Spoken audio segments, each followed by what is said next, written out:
Haverim et Karim, aujourd'hui nous allons faire la Torah 24 du Likutei Moharan Bezrat Hashem. On était 5563 durant le repas du vendredi soir, selon le manuscrit de Rabbeinu, Bisrut Rabbi Naan Artaman Ahmad Mouman, Naan Seven Hatzliach. Les sages d'Athènes lui demandèrent: où se situe le centre du monde? Ici, dit-il en levant le doigt. Qui le prouvera? demandèrent-ils. Apportez une corde et mesurez, dit-il. Sache qu'il existe une lumière supérieure au Nafshin, au Ruchin et au Nishmatin, c'est-à-dire aux esprits liés au corps, aux esprits liés à la voix, si on peut s'exprimer comme ça, mais c'est pas tout à fait exact, et au Nishmatin, aux esprits liés vraiment à l'âme. Donc en fait, il y a trois niveaux d'esprit. Il y en a qui sont liés au corps, il y en a qui sont liés avec le vent, donc la voix, d'autres qui sont liés avec l'esprit, le cerveau. Et plus haut que ça, bien sûr. C'est une explication très basique, mais c'est pour essayer d'apporter une certaine compréhension. Il s'agit là de la lumière de l'infini divin. Et bien que l'intelligence ne l'aperçoive pas, la pensée ne cesse de la poursuivre. Donc cette lumière qui est supérieure à tous ces niveaux d'esprit. Par cette poursuite, l'intelligence parvient à la saisir, mais seulement au niveau de perçoit et ne perçoit pas.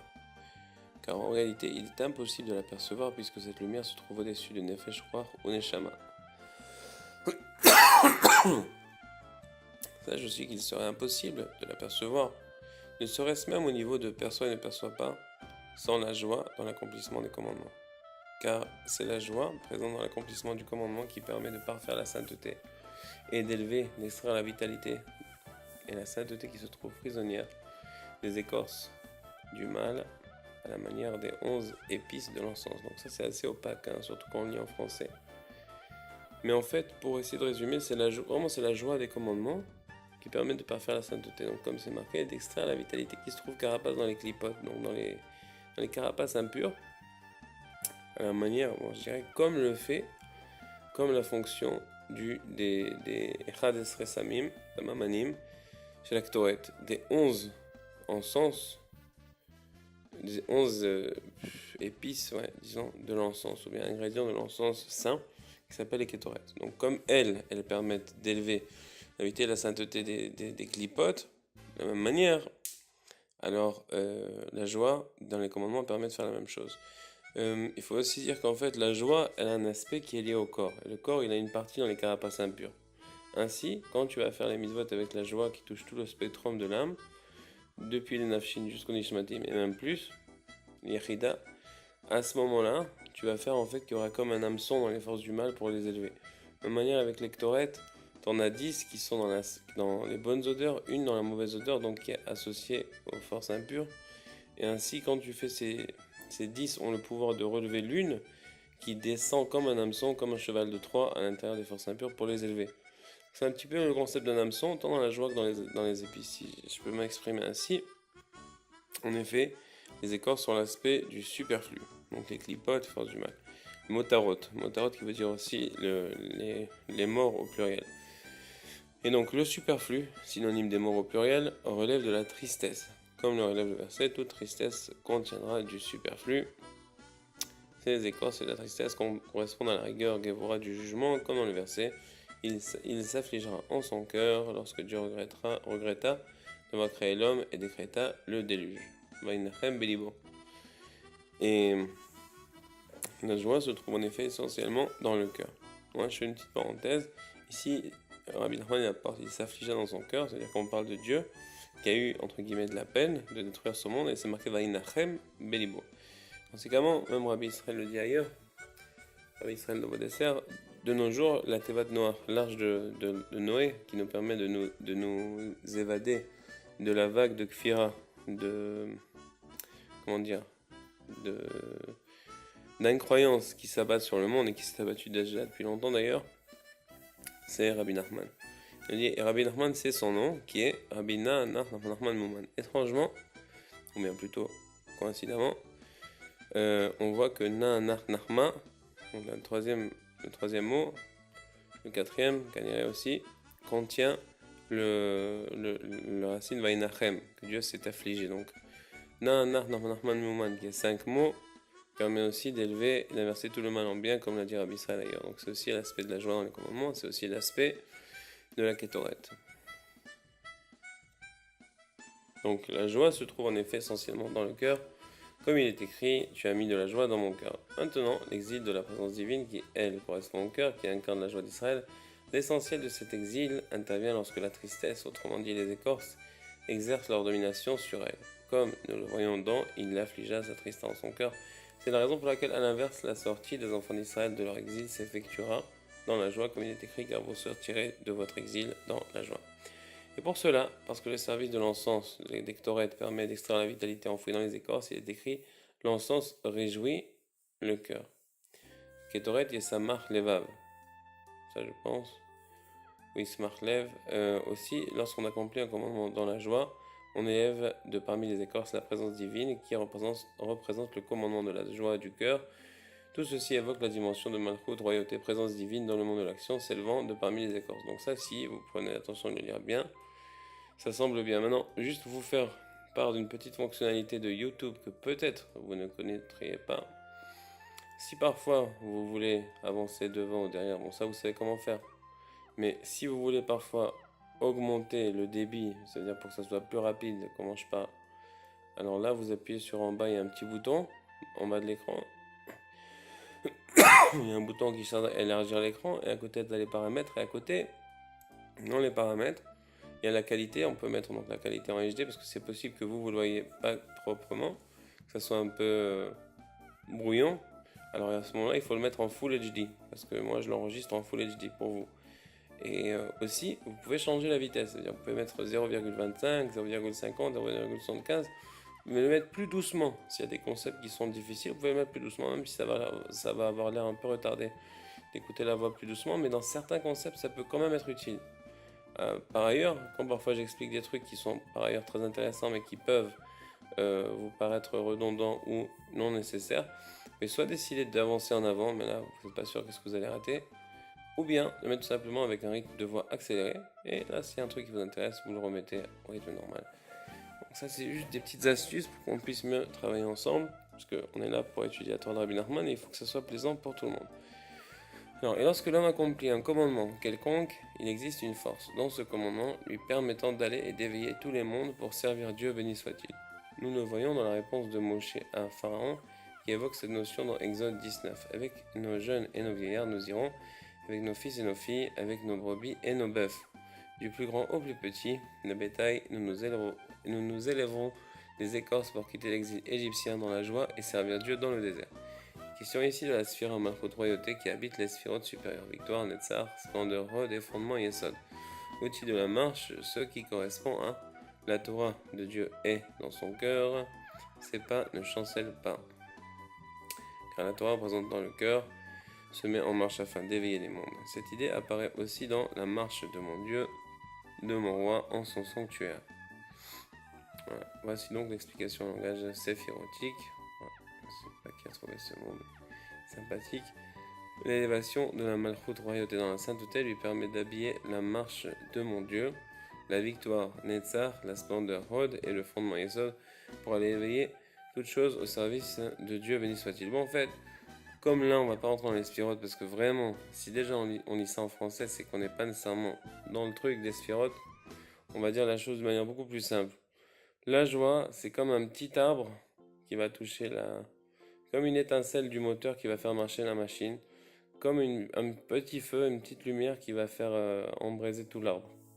Si on veut dire ça comme ça, mais après ça passe par palier, ça veut dire qu'un palier va en éveiller un autre, et en fait dans cette Torah-là, on va dire comme ça, on va dire que la Malchut, qui est la sphère la plus bas, qui est entre autres liée avec la Klipat Noga, bon, dans la technicité là, qui va toucher et les forces du bien et les forces du mal, qui peuvent être contrôlées par l'un ou par l'autre. Alors cette Malchut là, d'accord, quand on fait les commandements dans la joie, on va l'élever, les forces du mal. Et avant elle était en captivité chez le mal, là on va l'élever de la tristesse, on va l'élever par la joie, et en ce faisant, on va éclairer, illuminer les sphirotes, donc les sphères de Yesod, Netzar et Hod. Okay, bon, la traduction n'est pas nécessaire ici. Mais ça représente en quelque sorte, comme dans un corps humain, la Malchut c'est les pieds, Netzar et Hod c'est les deux jambes, Yesod c'est le brit, c'est l'organe génital, et ensuite on monte là-dedans. Après, ces trois-là vont venir, ces trois-là, donc les deux jambes et le brit, vont venir s'habiller à l'intérieur des deux bras et du torse, voilà, pour finalement monter et éveiller les trois hémisphères du cerveau, entre guillemets. Parce que oui, il y a trois hémisphères, il y en a deux, et il y en a un qui comprend les deux, c'est comme un peu l'unification des deux. Et on va pas entrer encore une fois dans la technicité ni sphérotique ni biologique, mais bon, dans le cerveau, il y a trois. Il y a je crois, cortex, néocortex, je sais pas comment ils appellent ça, entre les deux hémisphères. Et après, il y a une unification des deux, et c'est ça qui détermine l'intelligence d'une personne, notamment, même au niveau scientifique, c'est le nombre de connexions entre les deux hémisphères. Bon, ça, c'est aussi autre chose. Voilà. Et après, au-delà de ça, on a l'âme qui surplombe le corps, qui transcende le corps. Et là, vraiment, ça va être l'union avec Hachem, carrément, l'âme. Au-delà de tout le corps dont on a parlé, qui s'appelle le Keter. Donc, en fait, ça fait 10, mais en réalité, c'est 10 qui sont 11, puisque les deux cerveaux, on peut dire qu'il y en a deux et un vers le bas, qui est le Da'at, et on peut dire qu'il y en a deux et un qui va vers le haut, qui est le Keter. Donc, on a deux manières de voir la chose. Il y a même une marque loquette dans les Mekoubalim pour ça. Mais finalement, de toute manière, ça rejoint bien notre enseignement, parce que quoi qu'il arrive, on a 10 parties, 10 sphères, mais en réalité, il y en a 11, et ça correspond au Ktoret, donc c'est bien en ligne de tir avec ce qu'on a parlé. Et voilà. Après, de notre côté, si on dit qu'il n'y en a que 10 et qu'on choisit le Daz ou le Keter, peu importe, alors à ce moment-là, on peut dire que le 11e, c'est la Malchut qui peut diviser en deux, la Malchut des Tov et la Malchut des Sitracha, et après, c'est aussi une autre manière de voir les choses. En tous les cas, les amis, là j'essaye, pour ceux qui comprennent un peu ce que je dis, j'ai essayé de vraiment de synthétiser pour qu'on comprenne cet enseignement, parce que sinon on va rien y comprendre. Là, j'ai essayé un petit peu de le vulgariser à la mesure du possible.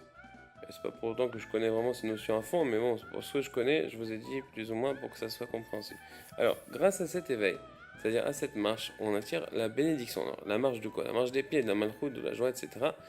On attire la bénédiction dans tous les mondes, comme on a expliqué plus tôt, et là on va l'expliquer en détail. Ce qui correspond aux sphirotes, du bas utilisant les pieds, victoire, netzach, splendeur, rod et fondement yesod, bon, peu importe les deux jambes, mais le brit, qui habille les sphirotes supérieures, finalement, de bonté, rigueur et harmonie, en chesed, gvura, tiferet, ragat, correspondant aux mains. Rabbi Nachman expliquera plus bas comment les bénédictions viennent des mains. D'où proviennent toutes les bénédictions. L'Éternel t'a béni à mon pied, exprime cette notion, donc du pied. Lorsque les mains et les pieds s'unissent, l'abondance divine descend dans le monde. C'est pour ça que le fait de danser dans la joie, avec des musiques de sainteté, et après avoir étudié ou pour chanter pour Hachem ou le Shabbat ou lié à une mitzvah, comme dans un mariage si on le fait le Shem Shamaim ou peu importe la circonstance, si on danse pour une mitzvah ou pour Hachem, à ce moment-là, on unit généralement les mains et les pieds, et donc c'est pour ça que ça fait descendre beaucoup de bonne abondance sur le monde. Alors, de ce fait, les pieds s'élèvent à la dimension des mains, comme la main des enfants d'Israël, Allah, et s'apesantissant, les bénédictions proviennent essentiellement des mains de l'ordre de Aaron, éleva ses mains vers le peuple et les bénit. Comme il est écrit, lorsque Yaakov transmet avec ses mains la bénédiction à Yosef, des mains du protecteur de Yaakov, de là le pasteur du rocher d'Israël. L'essentiel de la bénédiction émanant des mains réside dans l'intellect. Quand les bénédictions descendent, elles se manifestent à chacun selon sa volonté particulière. Ainsi qu'il est dit, ouvre tes mains et rassasie toute créature vivante, selon sa volonté.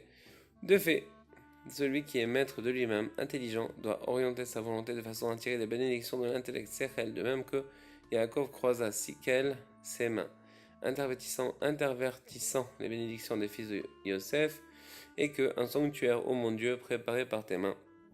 Celui qui possède la connaissance, c'est comme si le temple avait été construit de ces jours. Le temple correspond à l'intelligence. Tout ceci correspond à la bonté, chesed, la rigueur gevura, et à l'harmonie tiferet, qui habille la sagesse rochma, la compréhension bina et la connaissance d'Ahat. Comme on a expliqué plus tôt. Aïe. Sacré téléphone. Et de plus, il est nécessaire d'amener la foi au sein de la bonté de l'intellect. En effet, on ne doit pas s'appuyer que sur l'intellect, comme on le sait. Les versets, l'homme de foi est comblé de bénédictions, et ses mains étaient foi. La royauté d'Israël s'établira dans ta main. Exprime cette idée, autrement dit, il faut attirer la foi dans la bénédiction des mains.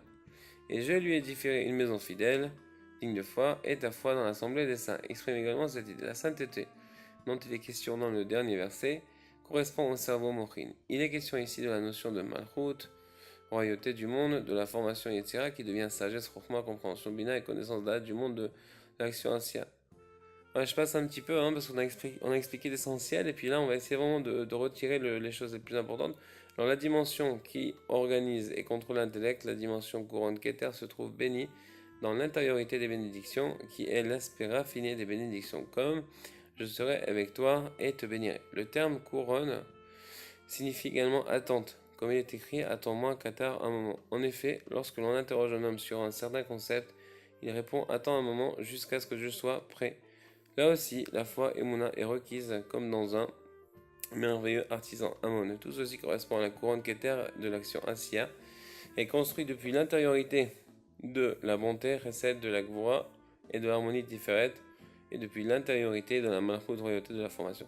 Bon, alors les amis, ça c'était encore du technique, mais on va dire une chose.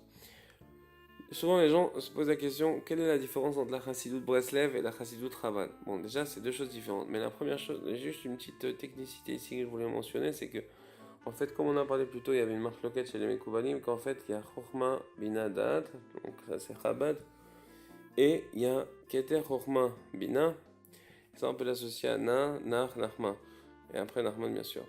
Parce que on voit en fait que, d'ailleurs dans ce paragraphe-là, donc paragraphe 7 de la Torah 24, notez-le, on voit ici carrément que, en fait, ça aussi c'est expliqué ailleurs dans les Ktavim kabbalistiques, que l'action, d'accord, Naaseh Benishma, donc l'action elle représente la Emouna. Alors le Nun, même en hébreu, d'accord, ça représente la Malchut, c'est marqué, c'est Rashi qui le dit dans la Torah 1, c'est marqué également, mais ça représente aussi Emouna, Emun, Amen. C'est-à-dire que notamment la lettre la plus prononcée dans le mot Amen, c'est le Nun, pour dire que le Nun il représente aussi le Keter. Puisque Arishon ou Acharon, et le premier c'est le dernier, c'est pour ça que en fait la Malchut, l'action et la Emouna sont liées. Alors quand on dit Na, Nar, Nachma, ça veut dire quoi? Ça veut dire Keter, c'est le Nun, on l'a expliqué maintenant. D'accord? Le Chet, c'est la Chorma, et le Mem, c'est la Bina. C'est parce qu'on dit même Share Bina, les 40 semaines du ventre du bébé dans le ventre de sa mère, qui a un aspect aussi de Bina, puisque là, Isha, c'est l'aspect de Bina, le Ched, c'est l'aspect de la Chorma, comme c'est marqué dans la Torah 1, etc., etc. Conséquemment, d'accord? Alors, Na, Nar, Nachma, travailler sur Nachman, qui va unir l'action avec la Mouna carrément, enfin le Nun qui va unir le tout, mais bon, Na, Nar, Nachman, Nachman, à la rigueur, c'est Keter, Keter, Chorma, Keter, Chorma, Bina, et Keter, Chorma, après, du Keter jusqu'à la Malchut, y compris toutes les sphérotes. C'est pour ça que ça a 10 lettres par rapport aux 10 sphérotes. Et donc ça, c'est un petit peu Breslev, ça inclut le Keter. Maintenant, Chabad, au niveau même de l'enseignement, de comment le Tanya est enseigné et étudié, et tout ce qui s'ensuit, c'est beaucoup plus un aspect de Chokhmah Bina Da'at, et c'est plus axé vers le Sechel en fait, vers la Chokhmah. Et tandis que chez Breslev, vraiment, on est beaucoup plus axé, bien sûr, vers la Chokhmah, mais d'abord la Emouna. Et en fait, voilà, donc c'est une petite différence technique comme ça. On peut assimiler ça au Chacham et au Tam aussi dans les Sipurim Asiot, etc., etc. Mais c'était juste pour élucider un concept qui pouvait être important, parce que souvent les gens ils disent c'est quoi la différence? Ben là on a expliqué sur la différence. Et selon bien sûr notre compréhension. Alors, la dimension qui organise et contrôle l'Internet, on a expliqué ce paragraphe, d'accord. Donc je vous invite à le relire, il est important. Et les mondes montent ainsi jusqu'en haut, jusqu'au monde de l'émanation Atzilut et toujours plus haut. Tel est le sens du verset, béni soit la gloire de l'Éternel en son lieu. Béni correspond à la dimension des mains, la gloire de l'Éternel renvoie à la foi en son lieu, évoque l'aspect de la couronne, Keter. Donc là dans tout ça on n'a pas parlé de date du tout. 8. Lorsque l'on effectue et prépare correctement la couronne, le Keter, celle qui règle et qui pondère que les cerveaux mochines, la matière grise, partent à la poursuite de la lumière de l'infini divin, la couronne, le Keter, s'oppose à l'intellect afin de le stabiliser. Cette poursuite de cette opposition font que les cerveaux mochines frappent sur ce qui règle et qui pondère. C'est ainsi que les palais pour la lumière de l'infini divin sont formés.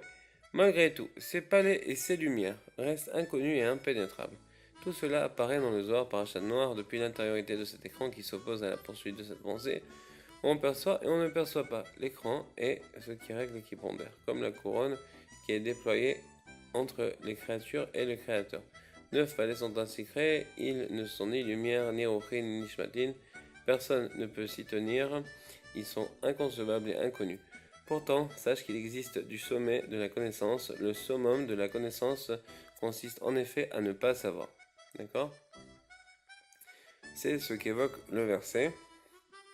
Il rassasiera ton âme de lumière pure, ces lumières sont supérieures aux séphirotes. Heureux celui qui mérite que sa pensée poursuive de telles conceptions, bien que l'intellect reste incapable de les concevoir, puisqu'ils sont inconcevables et inconnus. Quant à ces 9 palais, ils sont créés grâce au coup que les cerveaux mochines frappent sur la couronne lors de la poursuite. En effet, les cerveaux mochines sont au nombre de 3, et chacun englobe 3, car ils se combinent les uns les autres lors de la poursuite. Donc comme on avait dit plus haut, 3. 3 fois 3 égale 9. Donc voilà les 9 palais. Alors, on va juste dire aussi une autre chose, c'est qu'en fait, c'est une approche qui est un petit peu, pas difficile, mais non conventionnelle. Parce que d'un côté, c'est vrai qu'il faut avoir la Zout d'Ikdusha, il faut vraiment dire, on va faire maintenant pour Hachem et tout, c'est super important, c'est crucial et c'est la base. Mais par ailleurs, il faut aussi toujours avoir un aspect qui prie Hachem et qui lui demande comme une supplication, hein, qui dit Hachem, si tu veux, ça soit comme ça, sinon, alors non. Il faut avoir cette arna, cette inclinaison devant Hachem de ne pas imposer, parce que qui on est pour imposer les choses à Hachem?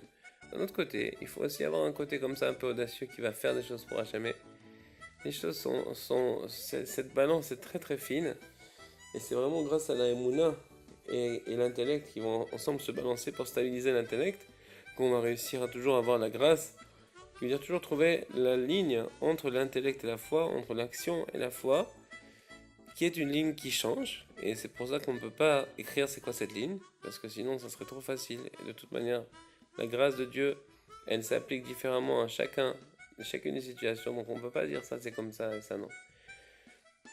Donc conséquemment, je voulais dire ça parce qu'on ne peut pas imposer des choses à Hachem, mais pourtant, à un certain niveau, on peut l'amener vers une direction, mais en même temps, ça doit toujours être une relation qui n'est pas, on n'est pas là pour forcer. Il faut quand même essayer de mener, de faire et bien sûr de concrétiser, mais c'est très important. Mais de forcer, on ne peut pas. Et ça, c'est quelque chose de très très fin. Et c'est quelque chose que Rabbi Nachman veut nous enseigner. Et c'est quelque chose qui est infiniment fin. Et la ligne, elle va changer dépendamment des circonstances, dépendamment de la requête, dépendamment de toutes sortes de choses.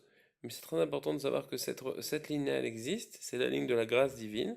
C'est la ligne du na-nar, c'est-à-dire du nun-ret, d'accord? Comme on voit dans la Torah 1 du Likutei Moharan, qui parle de cette grâce qui va faire que finalement, nos prières et nos paroles vont être acceptées par Hachem. Donc c'est une ligne qui est très fine. Il faut toujours prier pour avoir la grâce devant Dieu, et il faut toujours bien sûr prier, parce que le simple fait de prier et de lui demander, c'est ça qui va nous permettre vraiment d'arriver à cette grâce, mais toujours de prier avec une certaine inclinaison, de ne pas forcer Dieu. Pas dire voilà comme ça, non. De dire écoutez, voilà, j'aimerais que ce soit comme ça. De lui donner des arguments, de prier avec le cœur, et finalement bien sûr, de savoir que c'est Dieu qui décidera ce qui est le mieux. Mettre la mitobe sur ta tzadik. Voilà, c'était une petite parenthèse, mais ce sont des parenthèses très importantes parce que si je vais lire comme un robot ou comme un. Alors ça sert à rien. Ça sert à rien. C'est-à-dire, vous pouvez lire vous-même, vous enregistrez à vous-même, faites-vous un kiff. C'est pas le but ici simplement de lire ça. D'un autre côté, on va faire des piroshim. D'un autre côté, si on passe à côté des plus belles choses que du Rabbi Nachman nous enseigne, qu'on n'essaie pas, parce que là on parle de Sphira, de ci, de ça, je suis sûr que si on le lit d'un trait, personne ici n'aurait rien compris.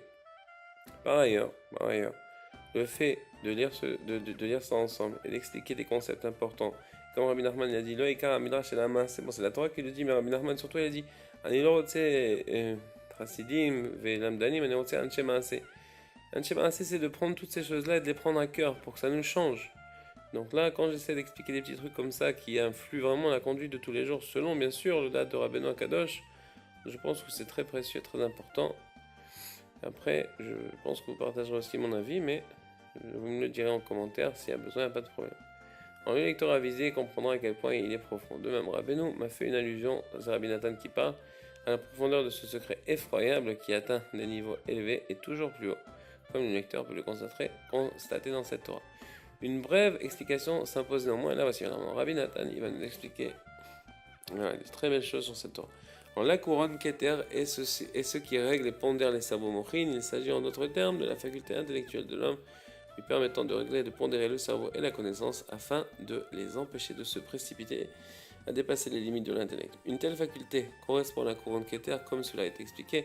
Cette faculté s'apparente donc à un écran qui sépare les cerveaux mochines de la lumière de l'infini.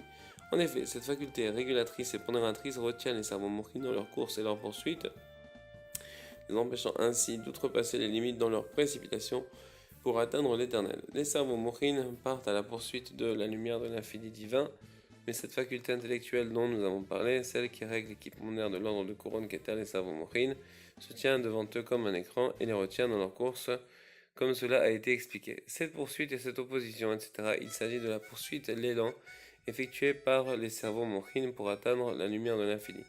Tandis que l'opposition, le frein et la faculté intellectuelle qui s'opposent, c'est une faculté régulatrice et pondératrice de l'ordre de couronne qu'éther, comme nous l'avons vu.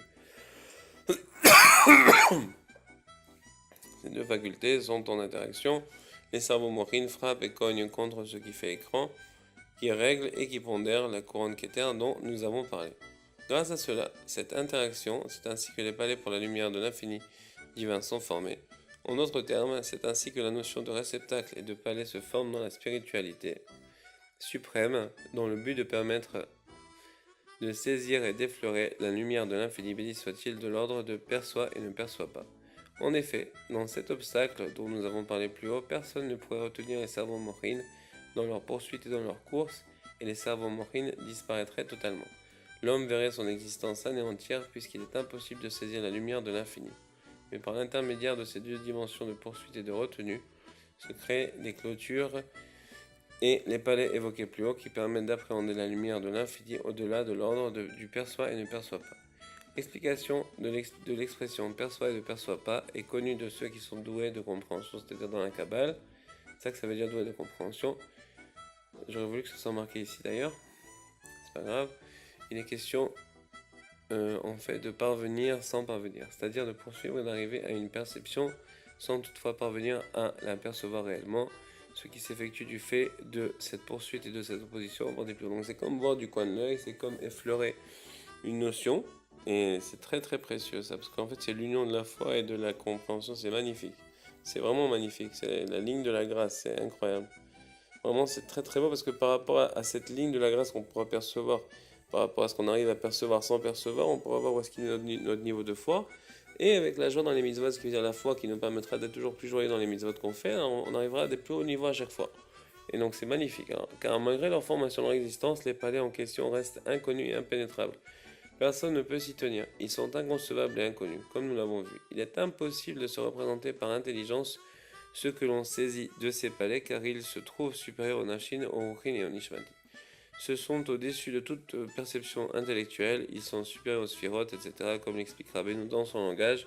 Plus haut, plonge-toi bien dans ce sujet, tu comprendras que je n'ai rien ajouté du tout et que mes paroles sont incluses dans ces paroles de qui de Rabbeinu. Je me suis contenté de répéter et d'expliquer un peu de ces choses du fait de leur profondeur qui va jusqu'à l'infini. C'est dans ce but précisément que les 9 palais sont formés. En effet, les cerveaux mochines sont au nombre de 3 et du fait de leur poursuite des coups portés à l'obstacle dont nous avons parlé, ils se combinent les uns dans les autres. Chacun se retrouve inclus dans les 3. 3 fois égale 9. Telle est la notion des palais, comment rappeler. Heureux celui qui aura le mérite d'aller et de s'élever dans la voie de la sainteté, développée dans cette Torah jusqu'à parvenir à de telles perceptions. Telle était la question des sages d'Athènes. Où se situe le centre du monde? Ici, dit-il en levant le doigt. Qui le prouvera, demandèrent-ils. Apportez une corde et mesurez, répondit le Tana.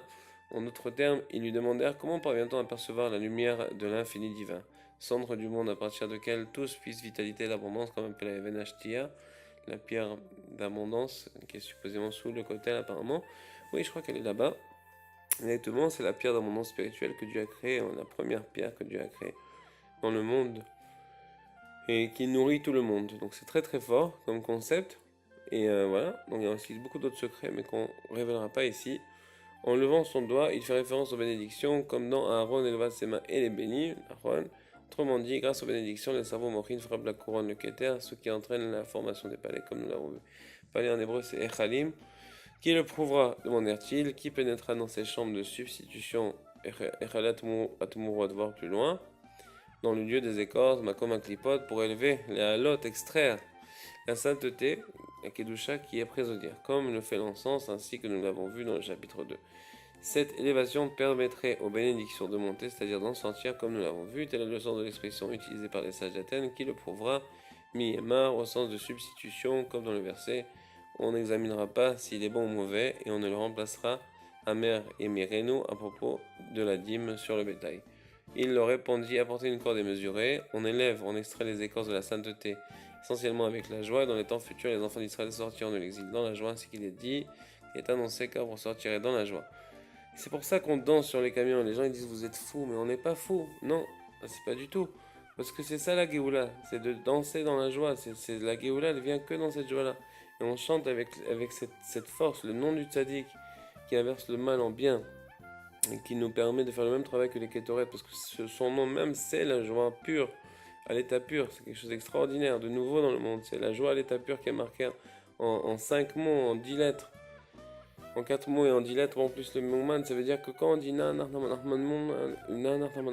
qu'on danse avec ça, on chante le nom du Goël, on chante le nom de la Géoula, et c'est la Géoula elle-même, comme le dit Rabbi Israël, et c'est déjà un Olam Khadash, un nouveau monde. Donc c'est quelque chose d'extraordinaire qu'on a entre les mains. Donc là, on est en train de lire un enseignement qui est fantastique, mais il faut savoir qu'on est déjà, on a déjà un cadeau magnifique qu'on peut appliquer aujourd'hui même à la place d'être sérieux. Et vous voyez, comme les gens qui sont à la banque et tout, les gens qui sont hyper sérieux avec leur tête de KSF, comme j'appelle. Ben, vous pouvez, vous aussi, je vous dis pas aller danser dans les camions, chacun avec sa préférence, mais vous pouvez aussi danser dans la rue. Il y a même une chanson américaine qui s'appelle Happy, très sympathique d'ailleurs. Et le mec il dit genre si t'es heureux alors va danser dans la rue, tu vois. Et c'est exactement cet enseignement là, c'est genre si t'es heureux, va danser où? Dans la rue, c'est l'endroit des clipas de la Sitra. Et c'est exactement aussi le concept de Hanouka, parce que là on est à quelques jours. Bon, moi j'enregistre cet enseignement là, on est aujourd'hui le quelques 5 qui se lèvent je crois, ou même, non même plus. 8 qui sèvent si je ne me trompe pas. Et donc conséquemment on est pas loin de Hanouka, et c'est exactement ça. Il y a même un écoute à la route qui parle de ça. Pourquoi on allume dans le Reshut Arabim, dans les Shvakim, dans le Chouk? Parce que c'est principalement là-bas dans le domaine public, dans la rue, où est-ce qu'il y a des forces impures. Et c'est là où est-ce qu'en allumant la bougie de Hanouka, alors tu vas les élever. D'accord? Et c'est aussi lié avec l'huile de Hanouka, l'huile qui réjouit aussi le cœur, donc le concept des souvenirs, etc. Et voilà, donc, et comme Hanouka, ça s'est passé en Grèce, et que c'était les sages d'Athènes qui voulaient, avec leur esprit maléfique, faire taire notre Torah à jamais, Chas v'Shalom, et qu'on a gagné contre ça, bien sûr. Alors, cette Torah-là, elle représente une victoire contre les sages d'Athènes, bien évidemment, donc elle est liée avec le concept de Hanouka. Voilà, donc par ailleurs, le fait d'aller danser dans la rue, comme il dit dans la chanson Happy là-bas, il dit si tu es heureux, alors va danser dans la rue. Bon, en anglais, je le traduis. La même chose ici, c'est que si tu es vraiment heureux, alors va dans la rue, va sur des camions et danse avec de la musique, et fais savoir aux gens que juste le fait que tu es heureux, qu'ils vont te voir, alors tout le mal qui est à l'intérieur de nous, et les gens qui sont à l'extérieur, il va sortir, il va s'élever, il va s'attacher à la joie. Donc c'est très très fort, comme il faut pas ridiculiser, il faut pas avoir un mépris ou bien dire qu'ils sont fous ceux qui font ça, parce qu'ils sont pas fous. Ils ont quelque chose d'extrêmement précieux, profond. Et voilà, c'est très important. Et maintenant, j'ajoute aussi une autre chose. Il y en a qui disent ouais, les Narman et tout, drogué et tout, et chaz v'shalom, chaz v'shalom. Sachez que chez Nanar, Baruch Hashem, Rabbi Israël a dit que la drogue c'est pire que le porc. Conséquemment, chez Breslev, la plupart des gens, je dis la plupart parce qu'on ne peut pas contrôler tout le monde, mais la plupart s'abstiennent de boire de l'alcool, sauf bien sûr Shabbat et Purim et un petit peu quand nécessaire. Mais s'abstiennent de boire de l'alcool, donc c'est vraiment pas les types des gens qui vont boire de la vodka et tout ça et tout, genre style Fabringen, non, pas du tout. Ça veut dire que les Breslev, selon l'enseignement de Rabbi Nachman et de Rabbi Israël, vraiment on s'abstient de boire de l'alcool, vraiment toujours très très mesuré, Shabbat, Yamim Tovim et tout ce qui est nécessaire, et c'est tout. Même parfois en semaine si nécessaire, il y a plusieurs circonstances qui peuvent le demander, mais toujours en quantité vraiment très mesurée. Alors, devenir sous comme ça, c'est pas du tout le derrière de Rabbeinu. De 1, et de 2, et à fortiori, les drogues, on n'a pas le droit du tout. C'est juste un truc qu'il fallait clarifier, parce que dans le public francophone, les gens ils savent pas, ils disent ouais, c'est Nachman, c'est Nanar qui danse sur les camions, mais c'est pas des fous. Non, le Mechila, c'est pas des fous. Alors, c'était une petite parenthèse très importante ici. On apprend des choses, hein. J'espère que vous en apprenez, j'espère que vous aimez. Encore une fois, s'il y a des choses qui vous dérangent, vous me marquez en commentaire ou m'envoyez un message privé et on essaiera de faire mieux pour les prochaines fois. Alors, il leur répondit, apportez une corde et mesurez, on élève, on extrait des cordes, des écorces, la sainteté essentiellement avec la joie.